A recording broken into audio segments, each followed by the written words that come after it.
सबैभन्दा पहिले त हाम्रो कार्यक्रममा हजुरलाई एकदमै स्वागत गर्न चाहन्छु। अब जापान आएको पनि यत्रो दिन भइसक्यो, के कार्यक्रमहरू गर्नुभयो, नेपालीहरूको कुराहरू कतिको सुन्नुभयो, यसबारेमा एकचोटि बताइदिनु।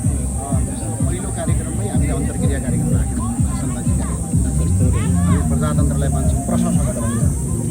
त्यो भए हुनाले हामीले स्पष्टका साथ अन्तर्क्रिया कार्यक्रम धेरैभन्दा धेरै दाजुभाइहरूले दिदीबहिनीहरूले जस्तो स्टुडेन्ट भिसाको कुरा, जो आइसके पछाडि यहाँ जब नपाउने कुरा, र अर्को कुरा चाहिँ नेपालमा चाहिँ कन्सल्टेन्सीहरूले तपाईँको जब पाइन्छ भनेर ल्याएर विद्यार्थीलाई अलपत्र पारेका कुरा, र अनि मान्छे विद्यार्थी यहाँ मरिसकेपछि उसलाई अर्थात् यहाँ बिरामी हुँदा अप्ठ्यारो पर्दाखेरि जुन इन्सुरेन्स छैन एनओसी दिँदाखेरि त्यो कुराहरू, अर्को बुकिङ भिसामा आएका मान्छेहरूलाई अलपत्र परेको कुरा, र त्यसै गरी नेपाल एम्बेसीमा कर्मचारी अभाव, यी कुराहरू अहिले समस्याको रूपमा आएका छन्। र यसलाई हामीले नेपाल जाने बित्तिकै सम्बन्धित निकाय परराष्ट्र मन्त्रालय र श्रम मन्त्रालय, अब जस्तो यत्रो श्रममा मान्छे आउँछ, श्रम कर्मचारी नै छैन, यत्रो 5वटा स्कुल छन्, यत्रो विद्यार्थी आउँछ, शिक्षा मन्त्रालयको कर्मचारी नै छैन, त्यसलाई रेगुलेट गर्ने, यी सबै समस्याहरूको समाधानका लागि सरकारसँग हामी बसेर छलफल गर्छौँ, कुरा राख्छौँ। कुरा सुनेन भने हामी संसदमा आवाज उठाउँछौँ।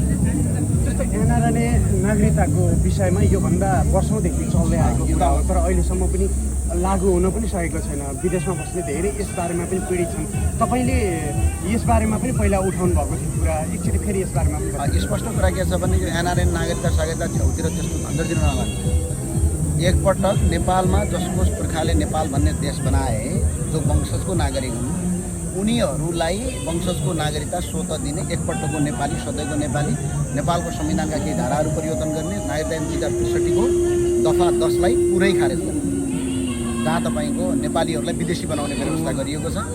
यति कुरा गर्दाखेरि तपाईँहरूलाई यदि संसदमा बहुमत पुगेन भने, संविधान संशोधन 184 चाहिन्छ, त्यो 84 ल्याउँदा बहुमत पुगेन भने 5 सिट हाम्रो छन् है साथीहरू, तपाईँहरूलाई हामी साथ दिन्छौँ भनेर हामीले भनिराखेका छौँ र दिन्छौँ। हाम्रो काम यही हो।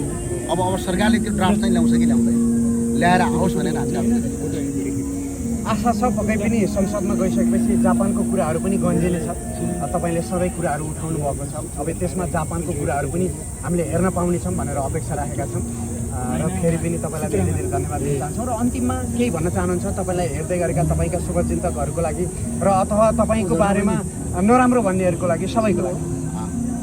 केही छैन। प्रजातन्त्रमा प्रश्न राख्न पाइन्छ, प्रश्न राख्न पाउनुपर्छ। यदि प्रजातन्त्रसँग मान्छे डराउँछ भने त्यसले राजनीति गर्न सक्दैन। प्रश्नसँग भाग्ने होइन, प्रश्नको जवाब दिने, प्रश्नलाई डाइभर्ट गर्ने, जुन प्रश्न सोधिएको छ त्यसको जवाब दिने। प्रश्न सोध्छौँ यहाँ भ्रष्टाचार किन भयो, जवाब दिन्छन्